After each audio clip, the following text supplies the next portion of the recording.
You're watching my channel. I'm with Jeram and Jihal behind the camera. Tonight, we're going to taste this Goya. First time ko makakita ng ganito yung kulay blue. Bughaw. Like, ito pala ay isang milk chocolate. Ayan na, sisimulan na natin guys ang tikiman. So, as you can see, kulay blue siya na hindi siya ganun ka-smooth guys. Ilocano kami. Yung padasan tayo nga ramanan. Ramramanin na ta, ano. Maramanan tayo, mentihan tayo pa na ramramanan. Luktan tayo mga kay Runa nga blessing nga nagapodya ito gagaraw insante ni Pag. Buksan ko na guys. Oh my god, matigas siya guys kasi galing siya sa ref. Bilangin mo na. 1, 2, 3, 4, 5, 6 times 2? 6 times 2!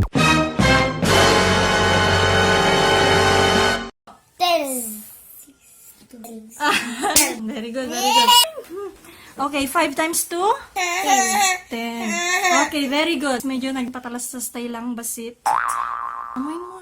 Hindi ko maamoy. Parang normal lang na chocolate, no? Nothing special. So, tignan na natin kung ano nga ba ang talaga. Okay? Ating kapatid. Ito kay Jihal, and this is for you, and for me, and for everybody. Okay, so, tara. Tigas guys. Parang hindi ko masahin. Wala siyang almonds or anything. Yeah.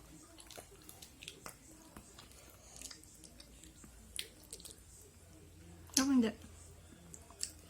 Guys, sa totoo lang hindi ko malasahan. Malasahan mo? Kaya ginunguya ko na hindi ko malasahan. Ay, kami nga ilang. Kami nga China. Made in China mo nga. Nga kami, nag-plastic ka man, ang mat ka. Pagpili ka G1, ingana T10, anyan T-score na. 5. Fair lang, 5. Ako, siguro mga 4. Sorry, parang hindi talaga ako nasasarapan. Parang sinisira mo lang talaga yung ngipin mo. Pero, dahil kain to, magpasalamat na lang tayo, dahil sa blessing. Wala tayong magreklamo. Binidyo lang naman namin dahil gusto namin sabihin sa inyo kung anong lasa ng aming nalalasahan, okay? That ends our video! Guys, nag-earthquake, sorry. Nagbalik-balik. Yes, nagbalik-baliktad the earth. Bye-bye na.